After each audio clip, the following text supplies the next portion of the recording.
Man, what a classic, what a treasure, what an absolutely monumental landmark in video game history. Super Mario Bros. On the NES is easily the most important game ever made, and it established an entire methodology of game design and best practices that developers continue to use to this very day. This was the game that single-handedly brought video games back from the brink of destruction in North America following the devastation wrought by the video game crash of 1983 in North America. Nintendo's shapely plumber Mario, along with their flagship console, savvy and sexy lead designer Shigeru Miyamoto, are legendary heroes who have never once made a poor decision and can literally do no wrong for the remainder of time. Nintendo Online is amazing, shut up. The level design in this game was unprecedented. The color coding of different enemy movement types was astounding, as were the traps and hurdles and Goombas and turtles and Hammer Bros that totally have a fair and balanced attack pattern. You just suck at this game. And the way it ingeniously saved on system memory by reusing art assets for different purposes was something only the greatest game design minds could have even conceived of. Holy shit, the clouds are the fucking bushes! Genius! This game introduced dozens of levels with wildly original designs and unique worlds that look completely different from one another. Like, look at this, it's fucking nighttime now, god damn! And it also spawned plenty of tropes that lesser video games would copy for the rest of time, like warp zones and glitches and water levels and speed running and Sonic the Hedgehog. Yes, that's right, I said Sonic. Yuji Naka has been quoted several times as saying that he's completely unoriginal and clearly inferior to Miyamoto-san in every conceivable way, and that Sonic the Hedgehog is nothing more than a Super Mario Bros. Clone with different and worse art assets and level design. God, what a hack! And speaking of art assets, my god, just look at them!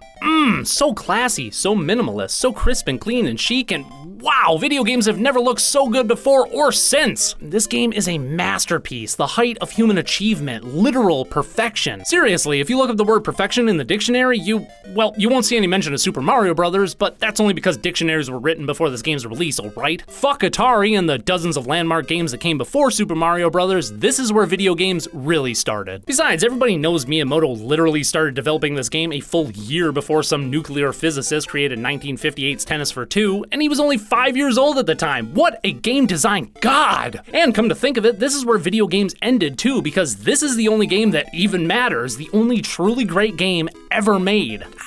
I don't even know why developers still bother making games these days, because nothing will ever be as good as Super Mario Bros., so they might as well just, I don't know, write a book or something. This is a game I dream about every single night, whisking me away to some far-off world made entirely out of NES Super Mario Bros. Cartridges. Unopened and in mint condition, by the way. But I don't just dream of unopened copies of Super Mario Bros., I have an unopened copy of Super Mario Bros. In fact, I've never even played the game. I love it so much that I can't even bring myself to open it. Wow, praise Miyamoto, praise Nintendo, and above all else, praise Super Mario Bros., the greatest game that has ever and will ever be made.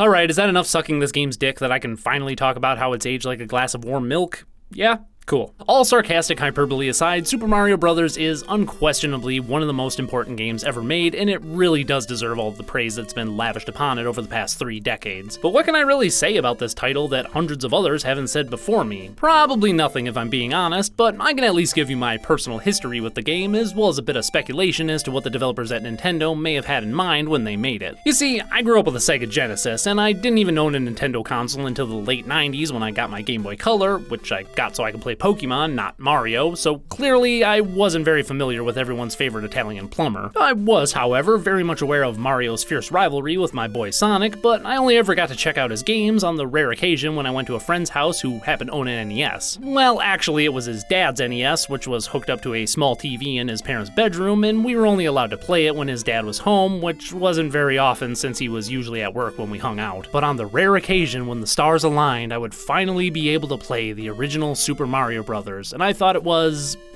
okay. I mean, it couldn't really hold a candle to the platformers I was playing regularly on my Genesis, especially Sonic, but even as a child, I was able to recognize its age and temper my expectations accordingly. 1985? 4 years before I was born? Wow, this game is ancient! And I think that's a lens that needs to be applied in order to properly analyze this game, because judging it by today's standards, it's pretty rough. But that's to be expected. After all, it was the game that popularized the side-scrolling platformer genre, and as such, it could only borrow so so much from those that came before it. It was a trendsetter, a pioneer, not the pinnacle of game design people often attribute to it. Which is kind of my point, that we can admire a work of art for its historical importance while also admitting to its flaws. We don't all have to pretend like it's the most perfect creation of its kind just because it was the first of its kind. Besides, Pac-Land came out like a year earlier anyway, so it wasn't even the first side-scrolling platformer. Also, Jump Bug came out in 1981, so there's an example that even predates the video game crash of North America. But if we take Super Mario Bros. Out of its historical context for a second, well, how does it hold up today? Well, like I said, it's a bit rough, but by the same token, it's still very playable. The graphics aren't really anything to write home about, even by 1985 standards, but they got the job done, and the amount of secrets and hidden areas give the game a lot of mystery, while the now iconic warp zones really speed things up a great deal, becoming sort of the standard way to play the game nowadays. In fact, I'd even go so far as to say that unless you personally grew up with this game, you've most likely never played most of it, even if you've technically beaten it. Like, hooray, I beat the game, even though I skipped to World 4 and 1-2 and then to World 8 and 4-2, but regardless, I'm a gamer god. Hell, even when I was a kid, my friend and I would take the warp pipe in 1-2 every single time we played, whereas at home on my Genesis, I would only use cheats and passwords to get back to a point in the game where I got a game over. So what does this say about a title where the majority of players want to skip almost all of the game and get to the end as fast as possible? Could it be that everyone kinda recognizes how flawed this game really is, but refuses to admit it because of its historical achievements? I'm not really sure, but nowadays I get the feeling that the people that have the most fun with this game are those that speedrun it, as opposed to those who play it level by level. And that's a bit of a shame, because if I'm being honest, some of the best levels that Super Mario Bros. Has to offer can only be reached by playing the game in the intended way, and these are also the levels that happen to mesh best with Mario's movement and character weight, which is admittedly pretty damn revolutionary for its time. For example, running and jumping feels... Oops. As I was saying, running and jumping feels... Are you serious? Running and jumping feels...